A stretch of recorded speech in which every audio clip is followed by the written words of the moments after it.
Assalamualaikum warahmatullahi wabarakatuh. Bismillahirrahmanirrahim. Di sini saya dari kelompok 11 PAIK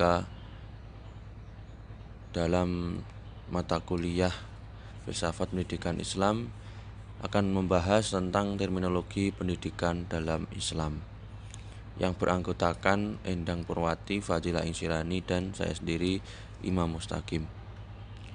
Oke, yang pertama adalah terminologi pendidikan Islam. Apa sebenarnya terminologi? Terminologi itu adalah suatu peristilahan atau pengertian istilah lain daripada pendidikan Islam. Muncul beberapa istilah pendidikan di dalam agama Islam. Yang pertama adalah tarbiyah.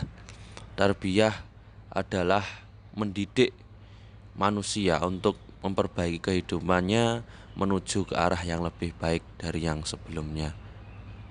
Hal ini mencakup 3 domain pendidikan: kognitif, afektif, dan psikomotorik. Yang kedua adalah takdib. Melihat dari asal katanya, berarti takdib adalah adab. Artinya yang dimaksud takdib adalah pendidikan yang menanamkan adab kepada seseorang sehingga ia bisa lebih baik dari pada sebelumnya di lini adab. Terus selanjutnya taklim.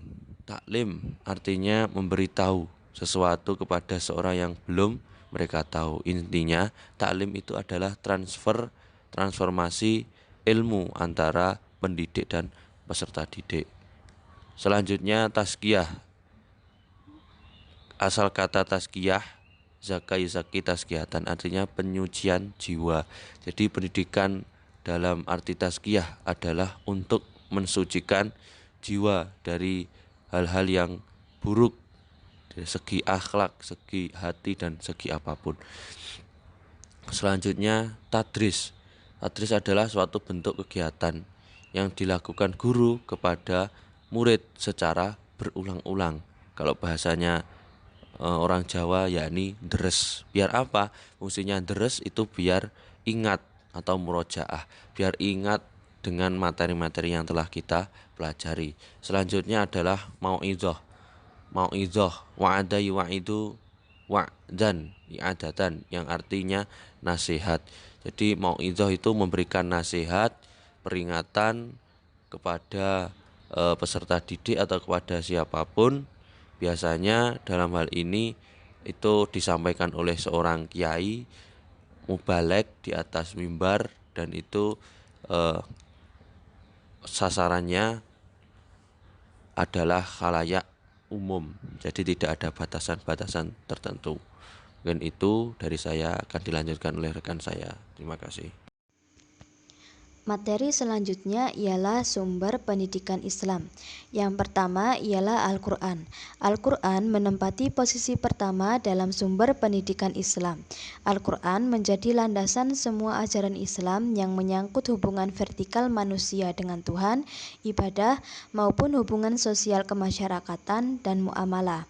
Oleh karena itu, pelaksanaan pendidikan Islam harus senantiasa mengacu dan berpegang pada sumber tersebut agar manusia menjadi dinamis, kreatif, dan religius. Dengan sikap ini, proses pendidikan Islam akan senantiasa terarah dan mampu menciptakan manusia yang berkualitas dan bertanggung jawab terhadap semua aktivitas yang dilakukan. Yang kedua ialah hadis atau sunnah. Hadis atau sunnah merupakan jalan atau cara yang pernah dicontohkan Nabi Muhammad dalam perjalanan kehidupannya melaksanakan dakwah Islam. Hadis ini terbagi menjadi 3, yaitu hadis qauliyah, fi'liyah, dan takririyah. Ini merupakan sumber dan acuan yang dapat digunakan umat Islam dalam seluruh aktivitas kehidupan. Hal ini disebabkan meskipun secara umum bagian terbesar dari syariat Islam telah terkandung dalam Al-Quran, muatan hukum tersebut belum mengatur berbagai dimensi aktivitas kehidupan umat secara terperinci dan analitis. Yang ketiga ialah ijtihad. Ijtihad berasal dari bahasa Arab yang berarti mengerahkan kemampuan. Ijtihad merupakan sebuah metode pengambilan ketetapan hukum mengenai masalah-masalah tertentu yang berkembang di masyarakat. Sumbernya mengacu pada Al-Quran dan Sunnah atau hadis, dan dengan pertimbangan pendapat seorang ahli atau ulama. Di sini saya Endang Purwati sebagai salah satu pemakalah yang akan melanjutkan penjelasan materi terminologi pendidikan Islam tentang tujuan pendidikan Islam. Secara umum, yaitu menjadikan manusia sebagai insan pengabdi pada Sang Pencipta, agar mampu membangun dunia dan mengelola alam sesuai konsep yang telah ditetapkan. Yang pertama yaitu tujuan individual.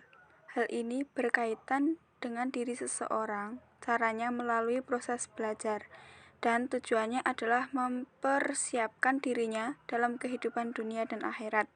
Yang kedua yaitu tujuan sosial.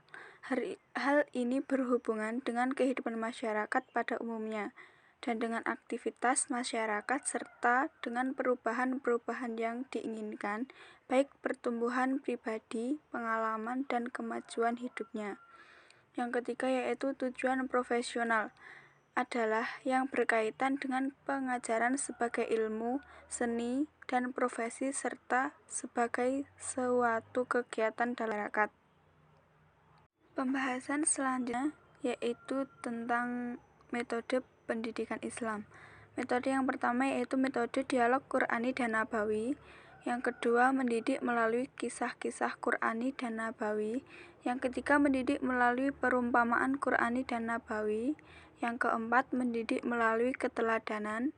Yang kelima, mendidik melalui aplikasi dan pengalaman. Yang keenam, mendidik melalui ibrah dan nasihat. Dan yang terakhir, mendidik melalui targhib dan tahrib.